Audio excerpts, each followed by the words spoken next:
One of the things that was brought to my attention since the fair meeting is one of the big issues that we have been able to do with most of our events is have a registration so that we can do our contact tracing. But we need to be able to do callbacks if there's a problem. And if you want to drain the entire county's resources, just that's what would happen if we had to do a contact tracing.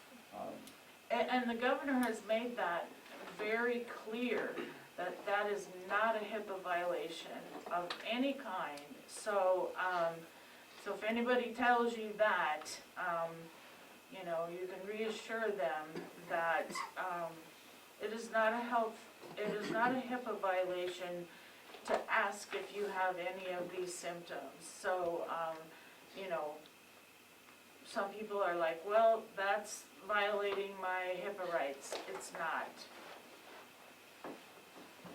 Dr. Campbell, do you have any input?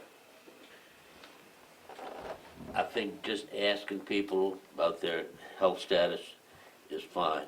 I think taking down people's names at a public event smacks of Big Brother. I don't think that's something we ought to get involved with. We do have online comment. This is from Bobby at the Broadwater Reporter. She states, if the County Board of Health shuts down the rodeo and fair, it would be yet another financial hit to the economy in Broadwater. It's an outside event with very little possibility of spreading COVID, also a hit to the community morale. And then she had a follow-up question. Is the official public health officer, Dr. Campbell, involved in these decisions and plans? I would say yes. I guess my reply to it would be a hit on the economy is, do you want your business to flourish for one weekend, or you want to? And if you get COVID, you go back to phase one and you're shut down for 6 more months.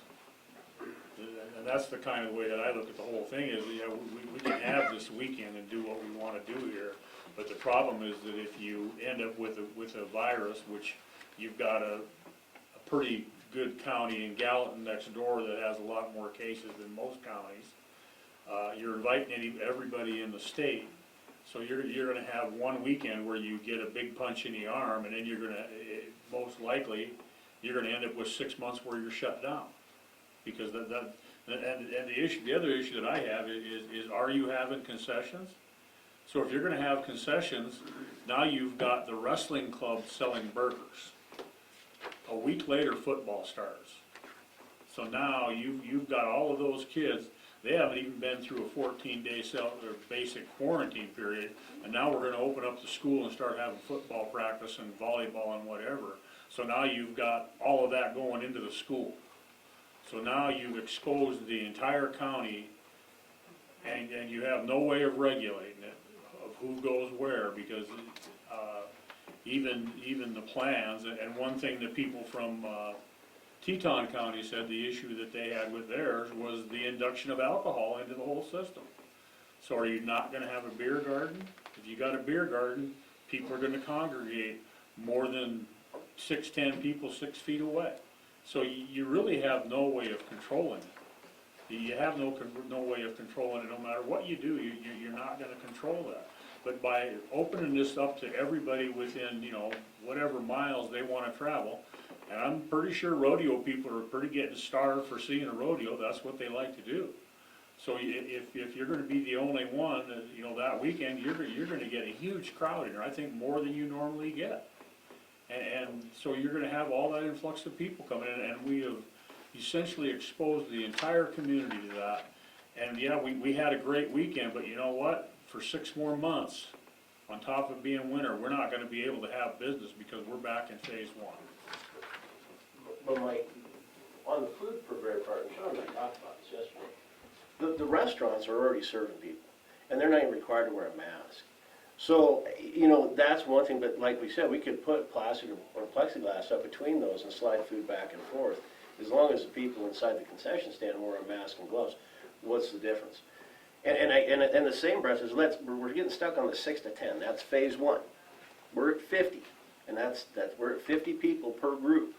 That's phase two. It's not 6 to 10. It's 50. So I get it, but the same breath, and I'll argue it till we're blue in the face, is that we're infringing on people's ability to do things. And I have a right as a citizen, no different than any of you. If you didn't want to come to the rodeo because you're afraid of catching COVID, that doesn't pen on me. You don't have a right to tell me I can't do something because you're afraid of COVID. Nor does she, nor does he, nor does the governor, for example. And the governor hasn't used mandatory executive order. He's using guidance and directives, recommendations. That's all we have the ability to do is recommend. From a legal aspect, that's all we have to do is recommend.